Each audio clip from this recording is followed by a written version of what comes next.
In this video, we'll be discussing whether or not Grand Hotel deserved the Oscar for Outstanding Picture Production. Yeah, it's called Outstanding Production now. Either way, we'll be discussing whether or not Grand Hotel deserved the Oscar for Outstanding Production of the year that it came out. Although in this case, it's yet another half-year and half-year scenario. This is one of the last of those, so don't worry. The eligibility period lasted from August of 1931 to July of 1932, so anything from that time goes. It ought to be noted that Grand Hotel is actually on record as being the only Outstanding Production winner that won the big prize and was nominated for absolutely nothing else. Not Best Actor, not Best Actress, not Best Score, not Best Director. You'd think having a star-studded cast and having a director who could work with so many divas would make it a shoo-in, but apparently not, I guess. In addition, this was also the first Oscar ceremony that would have awards for the best shorts of the year, both for live action and animated. The first animated short win would go to a cartoon called Flowers and Trees, which was one of the first usages of what became known as a, quote, three-strip Technicolor process, which became the most refined usage of color on film at that time. Flowers and Trees was made by a young entrepreneur that you likely have never heard of named Walter Disney. In addition to winning the Oscar for Best Animated Short, Disney also received an honorary award from the Academy for the creation of a cartoon mouse that was very quickly becoming one of the most beloved icons in America at that time. But why dwell on that?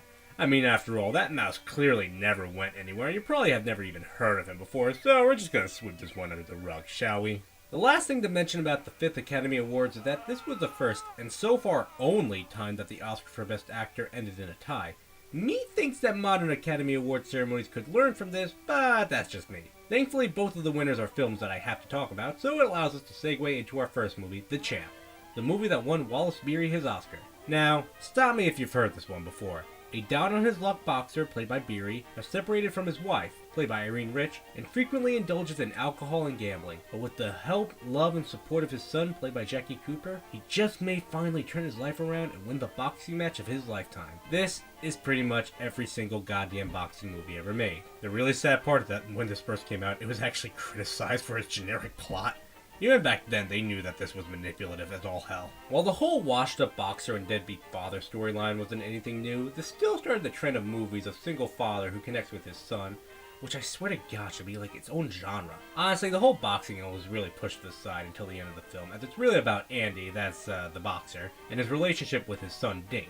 From watching these old movies, I'm finding out that Wallace Beery was actually a pretty great actor with a good range. He played the villain in Grand Hotel, and a mob enforcer in The Big House, and here he plays a father with some serious addiction issues. And he's pretty good at it too. Unfortunately, Jackie Cooper does less to impress. I guess that the makers of this movie really thought this kid was something special, because there's a god-awful amount of filler in the film, with this kid just sitting around doing stuff. Not interesting stuff, or stuff that pertains to the plot, just stuff. Oh, some gum. Gee. I'll take 3 more. I better not leave any there.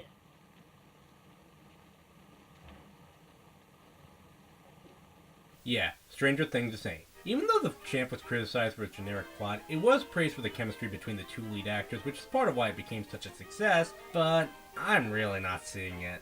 Well, let me rephrase that. There is chemistry, but most of it seems to be coming from Wallace Beery. Jackie Cooper? Man, this kid sucks. During the finale, which is supposed to be really sad and all the pathos is supposed to be coming from him, I just want to slap the brat and tell him to shut the hell up. But hey, maybe it's just me. Maybe I'm missing something here. After all, it was such a big hit that the two would actually become paired again, and Beery would often find himself co-starring with children for the rest of his career. Even though, by all accounts, he hated children, didn't want to be anywhere near them, and should not have been allowed anywhere near them. The Champ is boring, its plot is generic, there's an obnoxious amount of filler, and this kid really annoys the hell out of me. The only good thing in it that still holds up is Wallace Beery. I would say that it sucks, but honestly, it's not even worth getting that mad over. It's just such a dull watch. Its only real relevance during that whole father and son redemption story that you find a dime a dozen amongst Oscar bait has been done to death. Okay, I take it back. I'll hate it for that reason. This movie can blow me. Next! Something that's thankfully more fun to watch is Tarzan the Ape Man, which was one of the first and most definitive adventure films of all time. Jane Parker, played by Maureen O'Sullivan, joins her father James, played by C. Aubrey Smith, and his partner Harry, played by Neil Hamilton, to hunt for ivory in Africa. During their journey, Jane is captured by Tarzan, played by John Weissmuller, a man who has grown up with apes in the jungle and communicate with all the animals, and of course, does his iconic cry.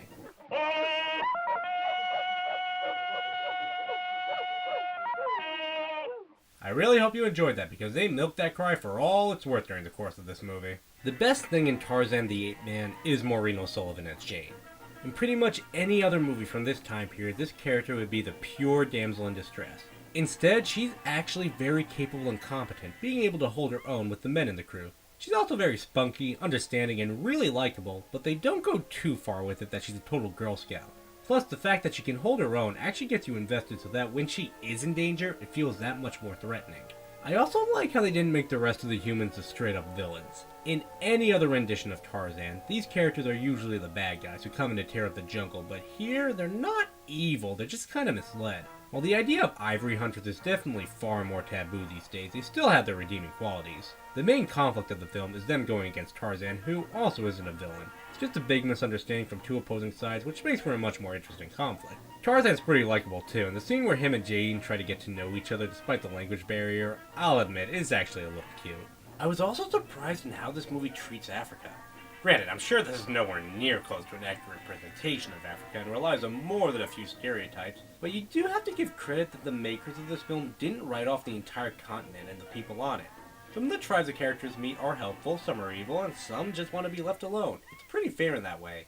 Though, they do drop the not that racist ball in the last act when the characters are kidnapped by a group of pygmies. Granted, there probably were some tribes in the African jungle who eat people.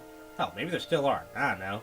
But I don't think they look like very clearly white dwarves wearing blackface. Seriously, if you want to make pygmies the villains in the film, why don't you find black dwarfs to play them? The big thing that stood out about Tarzan the Ape Man at the time it came out were the stunts and animals. During their journey through the jungle, the characters encounter all sorts of creatures, such as hippos, crocodiles, lions, apes, you name it. This was well before CGI would exist, and before they could really convincingly make animatronics, so these are all real animals used here. Now, obviously, there are several ways they work around having the actors interact with wild animals that you can spot if you're paying attention. For example, some scenes they'll just edit together shots of the animals and then the people to try to trick you into thinking they're right next to each other. Or they'll just use a green screen effect. Even in scenes that honestly don't require them? What the? Other scenes though, they'll just rely on some good old-fashioned stunt work. Like, check out this part. No camera work, puppets, or anything. This is a real man fighting a real lion, and it is awesome. And in case you're wondering, no, I'm sure that the animals in this film weren't treated well behind the scenes. Hell, this is the golden age of Hollywood we're talking about here. They weren't even treating their human actors well behind the scenes. Unfortunately, Tarzan the Ape Man runs into the same issue that I do have to keep bringing up, that being the ever-present question, where's the damn music? Unless I'm mistaken, and I'm not, the technology was there by now to have a soundtrack during a movie. I'm guessing that was incredibly expensive, or maybe it was just a trend of the time to have movies be this quiet, but music in movies wouldn't really catch on until a few months after this came out. You know, I'm starting to notice a pattern with these old films from the dawn of the sound era and how they work with the sound limitations. Some, like All Quiet on the Western Front, actually benefit from it and sound like they were tailor-made to not have music. Others, like Little Caesar and some of the horror films, probably could have used music, but the movies worked fine without it. Tarzan the Ape Man falls into the third category. The movies that feel like they were made 5 years too early and just end up sounding really, really empty. As one of the first adventure movies, Tarzan the Ape Man is decent and has, like I said, a very likable main character and some cool animal stunts, but unfortunately it hasn't aged the best. It hasn't aged the worst either, if that's any consolation. And Tarzan would go on to become one of the very first film franchises that Hollywood would run straight into the ground. But hey, that sounds like a better fate than our next movie, Freaks. No, Freaks doesn't have an opening credits or ending credits sequence longer than 10 seconds, so I was unable to rip the music for the movie itself to use as background music. So instead, please enjoy Flagpole Sitta by Harvey Danger as the BGM for this review. Freaks was the passion project of Todd Browning, the guy who directed Dracula! And let's face it, when you have Dracula on your resume, you get a blank check to do whatever you want. Browning responded with Freaks, a film that would go on record as being one of the most controversial movies of all time. How controversial was it? Well, let's put it this way. Todd Browning made Dracula! The film that launched the universal horror craze, and this movie killed his career. Freaks is a slice-of-life story mixed with a relationship melodrama, with the twist being that it revolves around a bunch of circus performers, particularly its freak show. Apparently, Browning's goal was to show the community that these outcasts of society set up for themselves and how they have their own problems, solutions, and feelings. And, you know what? Some of them are actually entertaining. For example, I love this one bit where a stagehand, played by Roscoe Aites, is complaining to his friend because he's married to a girl who's a Siamese twin, and when he and his wife go to bed at night, the other sister wants to keep the lights on. Plus, I also have to give credit that all the actors in this film are people with actual deformities. This isn't makeup or special effects, no, these are real people with real deformities who go through their everyday life in pretty interesting ways. It's a nice look at another culture, although, to be fair, I don't know how accurate that culture is, but then again, I don't really know many freaks, or for that matter, any freaks, but, you know, that's just me. Well, the plot meanders a bit. It's actually one of those movies where the subplots do come together at the end, and eventually culminates at a damn great dinner scene. And what's that they're saying? We accept a one of us. We accept a one of us. Gooba gobble, gooba gobble. We accept her. We accept her. Google gobble. Google gobble. One of us. One of us. Google gobble. Holy shit! This one of us, one of us. That's a chant that every kid learns on the schoolyard and is often used as sarcasm for the rest of their life. I always thought it was just a common saying. This is where it comes from? Huh. Well, what do you know? You learn something new every day. This movie's complete and total failure at the time of its release is the sort of thing that's really sad to hear about, as it ends up just proving itself right. Freaks was meant to show that these deformed people were still people who unfortunately get shat on by the general public, and the general public responded by shitting on it. Pretty ridiculous amount, I might add. Seriously, the way some of the reviews talk about this movie, you'd think they were watching a man get his dick cut off on the big screen. Though, wait. One woman actually tried to sue the studio, saying that the film was so outrageous that it caused her to miscarry, which I honestly can't decide if that's the best or worst complaint I've ever heard in my life. Now, while you may watch Freaks today and scratch your head wondering why the hell it was so outrageous, it actually had a lot of traction for its release, and a lot of these reviews actually came from the premiere. Now, it originally ran 90 minutes, but currently stands at just over 60 minutes, meaning that close to a full half hour got left on the cutting room floor. And supposedly, said footage shows very graphic detail, in fact incredibly graphic detail, of the freaks castrating one of the main villains and finger blasting the other one with a jackknife, which, yeah, I think I can go the rest of my life without ever seeing either of those things. Why the hell would you shoot that footage expecting people to swallow it in 1932? Todd, buddy, I know you made Dracula and all, but seriously, you gotta ask, what the fuck were you smoking, man? Also, Freaks has a bit of an annoying streak to it, particularly with one character who has a very obviously fake stutter, which I guess was meant as comic relief, but what's up with that? There was the guy with the stutter in The Champ, and the same kind of character which was taken to obnoxious extremes in Cimarron in the Broadway Melody. Is that what people found funny back in the 30s? Stutters? How is it even remotely funny? It's especially weird in Freaks since the whole point of the movie is that it's what's on the inside that counts, yet they make this guy with a speech disability into a joke. The movie also has a climax that's really weird and kind of disturbing in how it's shot and paced. On paper, this should be a real fist bump moment where they give the bad guys what they deserve, but instead, it's kinda creepy. I guess it's because the movie is billed as a horror, but wait, why is it horrific if we're supposed to identify with the freaks? The movie ends with the character saying that it was a cautionary tale on what happens when you cross the freaks, but that makes the freaks kinda dangerous. Isn't this movie about the audience trying to accept them and not just see them as total outcasts? And yeah, Freaks is a really confused film. I don't think it's career-annihilatingly bad. Honestly, I don't even think it's that bad of a movie in general. It just has a few things about it that kinda do suck. Still, it does live on as a cult classic, and it's one of those movies that time has been kind to. Probably because this is nowhere near as outrageous as it would have been way back when. I mean, today, we live in the world that made Two Girls, One Cup a phenomenon. This is pretty tame. That having been said, it is hard to recommend since I don't really know who it would be for. But hey, if you're into slice of life stories about carnival freak shows, then let me just say that 1, you have a very bizarrely specific taste in movies, but 2, this is for you.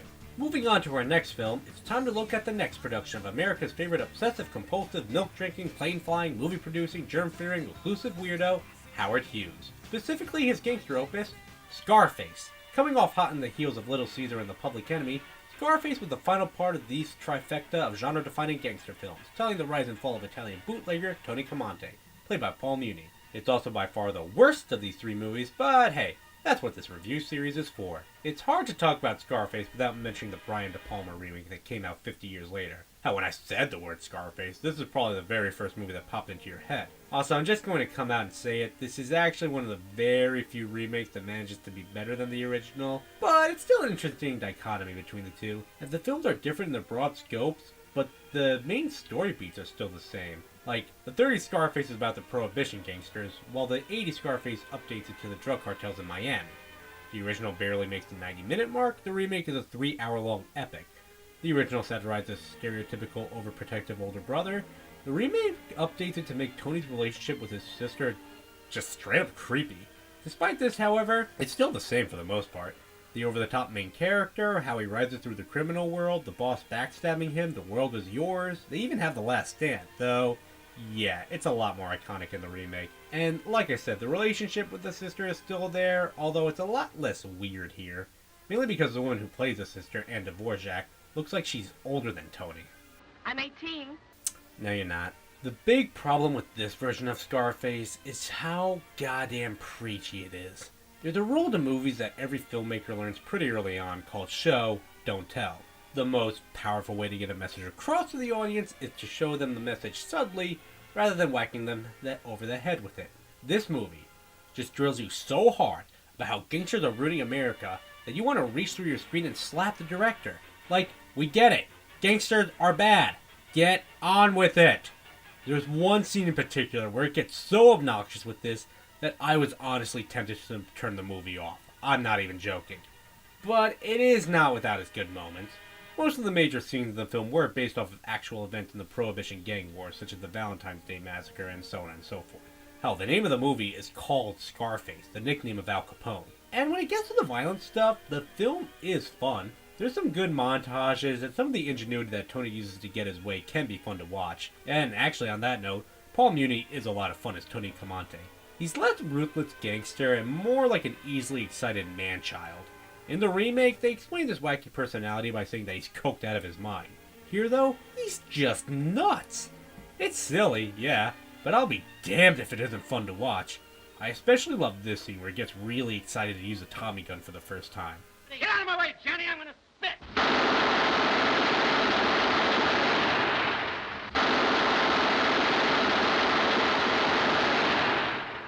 Come on, fellas! And while most of the film is obnoxious with its preachiness, I do really love the billboard that blinks the world is yours. Similar to Little Caesar and The Public Enemy, Scarface was one of the last pre-Hays Code films that was so edgy and violent that it had significant complaints. Unlike the last time where I could only speculate on the films accelerating the Hays Code into circulation, here I know for a fact that Scarface did that. Several Hollywood distributors objected to the level of violence in the film, and Howard Hughes responded by thumbing his nose at them and releasing the movie anyway. This action is regarded as being pretty much the exact reason why the Hays Code came into existence. It's really weird to watch this and think that this is what would have been considered the big thing that tested audiences' sensitivities back in the day. By today's standards, again, not that bad.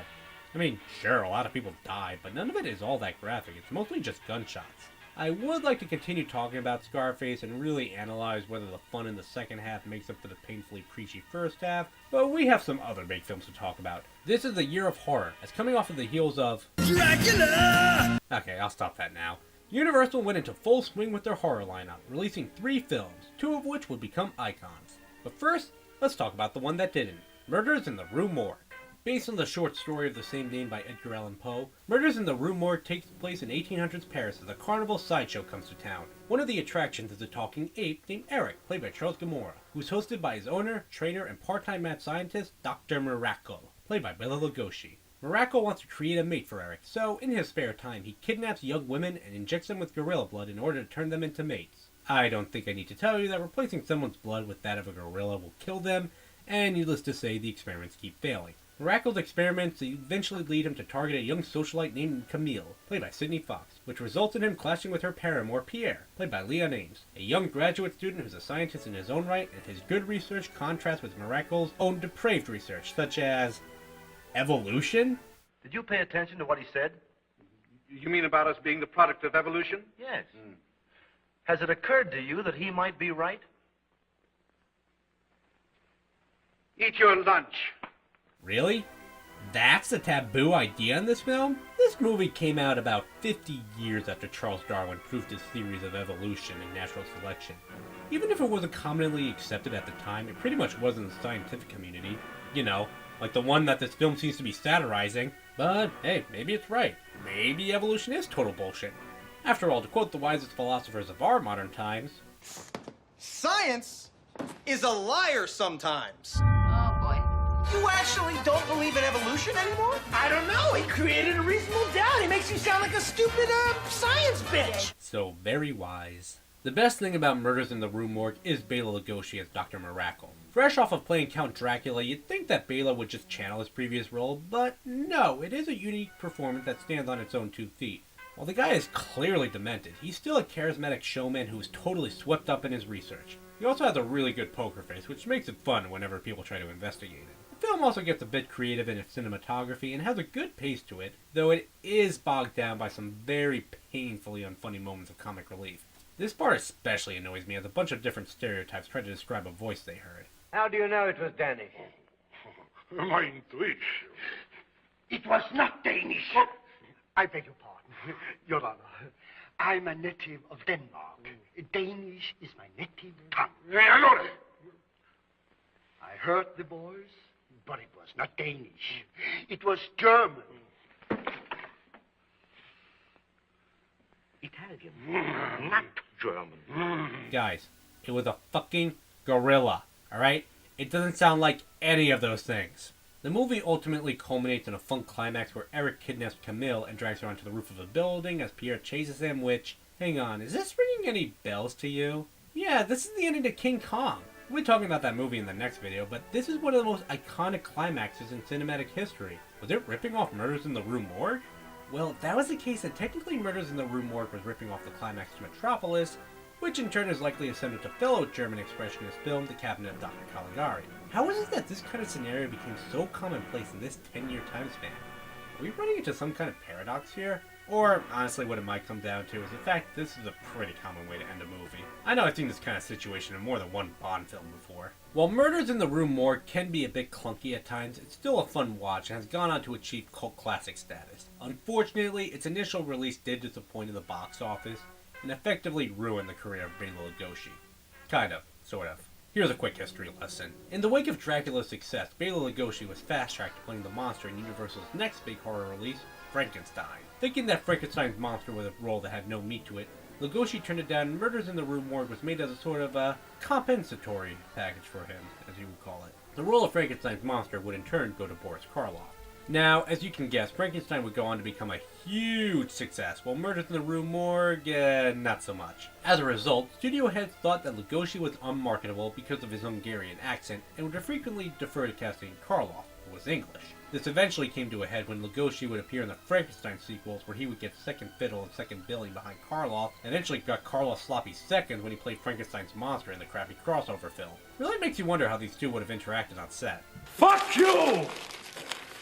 Karloff does not deserve to smell my shit! That limey cocksucker can rot in hell for all I care! What happened? How dare that asshole bring up Karloff? You think it takes talent to play Frankenstein? It's all makeup and grunting. Grrr. No, this clip from Ed Wood most likely didn't actually happen, but still dramatizes the pair's relationship. By all accounts, Lugosi was definitely resentful of Karloff. This got so bad that when they did the big horror crossovers in the 40s, they didn't even cast Lugosi as Dracula. They got someone else to play the Count. Now that is shitty. It's a really sad tale about one of the most famous and iconic actors in Hollywood history and how one bad move ruined what could have otherwise been a truly legendary career. Speaking of Frankenstein, it's time to move on to our 2-part feature presentation. That being, well, Frankenstein, but also Dr. Jekyll and Mr. Hyde, a pair of Universal films that would create another 2 horror icons, with Frankenstein's monster and Mr. Hyde. I think I'm going to talk about Frankenstein first. Similar to Dracula, Frankenstein is such a staple in pop culture that even if you've never seen this movie, you know the story. It tells the tale of Dr. Henry Frankenstein, played by Colin Clyde, who's hell-bent on proving that it's possible to create a totally artificial human being that will be better than a human in every conceivable way. Bigger, stronger, faster, and uglier.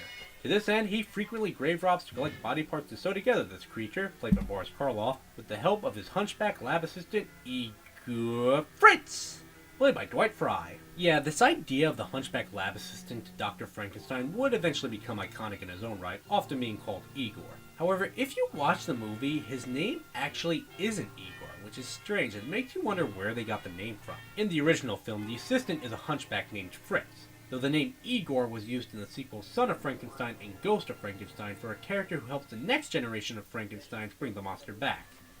This is the role where Lugosi had to play second fiddle to Karloff, by the way. Now, while this character is called Igor, he's not actually hunchbacked. Instead, he has a stunted leg. In the crossover film House of Frankenstein, the scientist once again has a hunchbacked assistant, though this time his name was Daniel, played by J. Carroll Nash. I don't think the name really caught on until the 70s, when Mel Brooks released his parody of the first three films with Young Frankenstein, which essentially merged all of these deformed lab assistants into one character played by Marty Feldman, thereby defining the character of Igor. No, it's pronounced Igor. On a personal note, I just want to say, it really speaks volumes about how good the first two Frankenstein movies are, when I could still take them seriously even after watching this. Colin Clive is great as Dr. Frankenstein. It's a very unique role in that while in the original novel and most other film adaptations he's portrayed as a villain, here the movie plays it much more like a morality tale. You get the sense that this guy has been cooped up in his tower for too long, and I like how the major subplot for most of the film is his friends and family trying to get him to refocus his priorities. It's almost like he's addicted to his research and they're staging an intervention. And he also has a great line that would go on to serve as the gospel of all mad scientists everywhere. It's alive. Oh, it's alive. It's alive. It's alive. It's alive. The film works as a great cautionary tale of what happens when you play God. When it comes time for the showdown at the end of the film, it isn't a battle of good versus evil, but instead a man confronting his own demons and his own mistakes. Boris Karloff as the monster is good too, though I do see what Lugosi would have been complaining about when the role not having a whole lot of meat to it. Granted, it's because it's basically like a 10-foot tall gorilla with the mind of a newborn, but they still do make the creature seem dangerous and ramp up the danger at a nice pace throughout the course of the movie. It all culminates into a great climax where Frankenstein rallies the people of the village into forming an angry mob to hunt down the monster and sets the stage for mob scenes in movies everywhere. Yeah, nothing beats a good mob scene. It always gives a great impression of climactic finality, a good fist bump moment, and serves as a great way to end a movie. Even if they don't specifically take after Frankenstein, the precedent still starts here. In fact, the writers of Beauty and the Beast, a Disney classic, actually cited Frankenstein as an influence when they came up with the ending to their own movie. It's funny to watch this and think that this would have been considered so scary to people back in the day. My guess is that this was because of the whole playing God angle, which would have been far more taboo back then. In fact, one group tried to get the film banned for being blasphemous, which, yeah, no shit, Sherlock. Congratulations on figuring out the entire point of the movie. Luckily, though, it was a small minority that came and went, and the rest of America responded by turning Frankenstein into a success. It might be a bit dated on account of the, again, lack of music, but it's still very efficiently paced, has a great main character, and some really iconic makeup on the monster. And really, that's the only word you can use to describe this movie. Iconic. But hey, I've sucked Frankenstein's dick long enough. The movie, not the monster. So, we still have one more movie to talk about. That being Dr. Jekyll and Mr. Hyde. Yeah, by the way, according to the original writer of the book that this movie is based off of, it is supposed to be pronounced Jekyll, not Jekyll. Later film adaptations would change the pronunciation to Jekyll, which is what I'm used to, and believe me, it took a little while for me to change it to the quote-unquote correct usage. Almost as long as it took when I found out that Bela Lugosi is actually supposed to be pronounced as Bela Lugosi.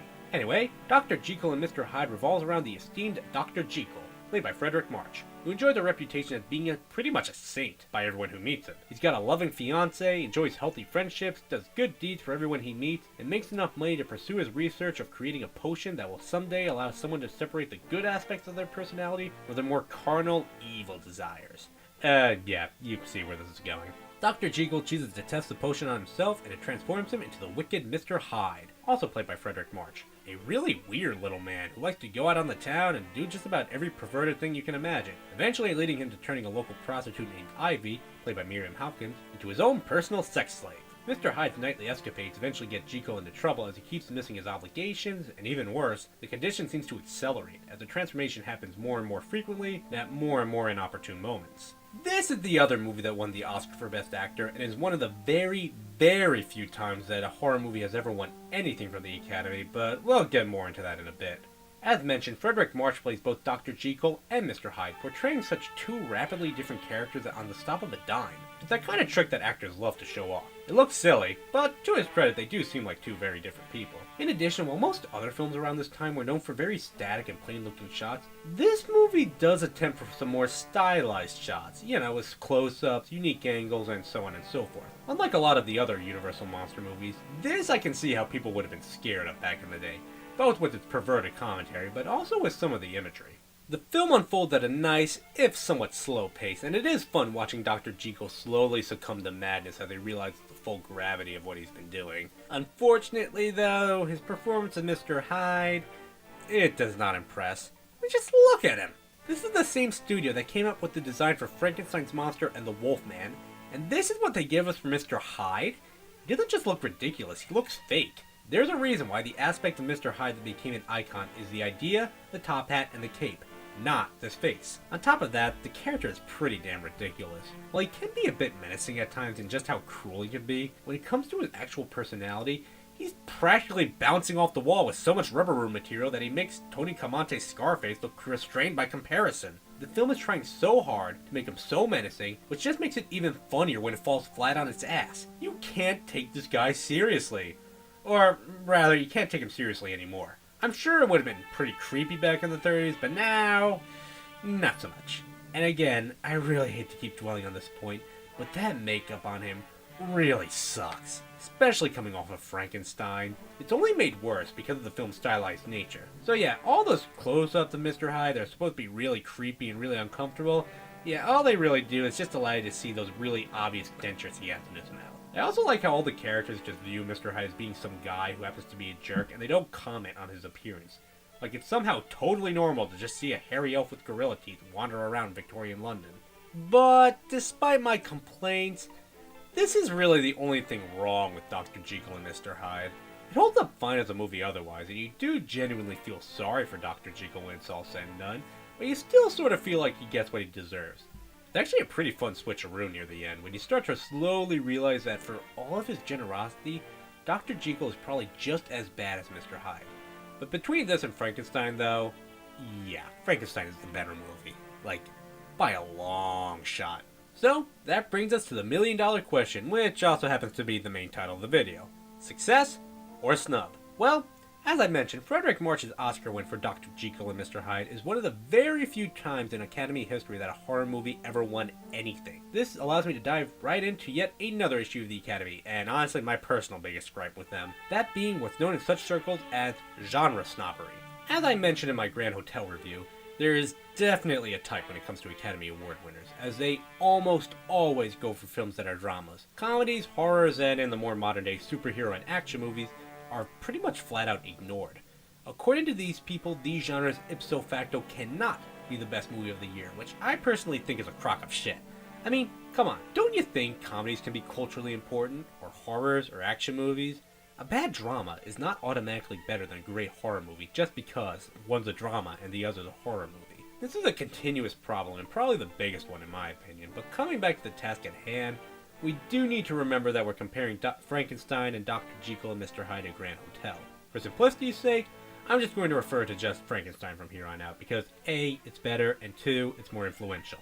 Now, while Frankenstein was great for its time, you do have to remember that so was Grand Hotel. It was such a success that it became a trend to make movies just like it. It proved all-star power. It defined several careers. And Frankenstein has a lot of influence too.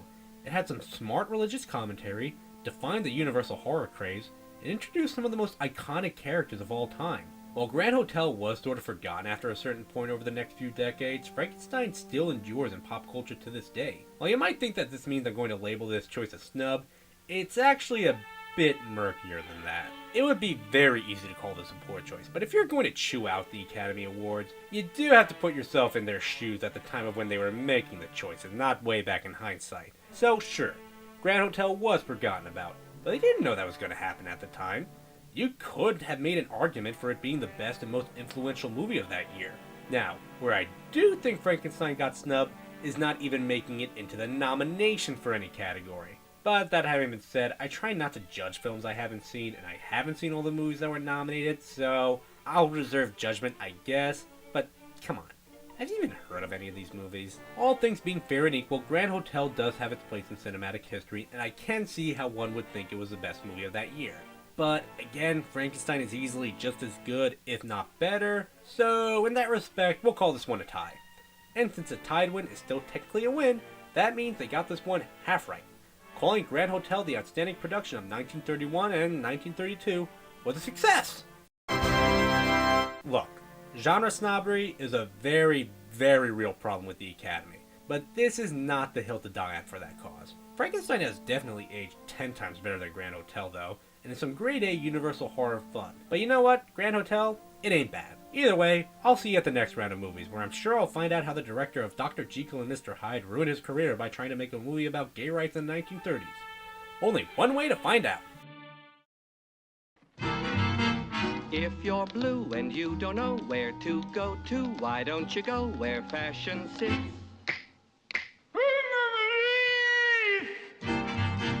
Different types who wear a day coat, pants with stripes, or cutaway coat, perfect fits.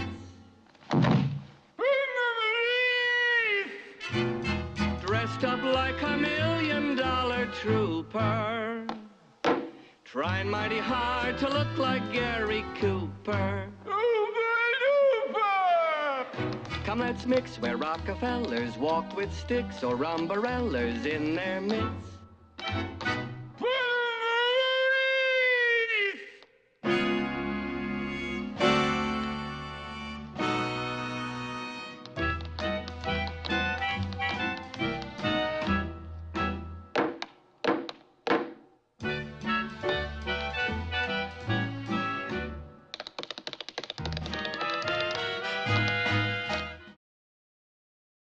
Dr. Jekyll get married?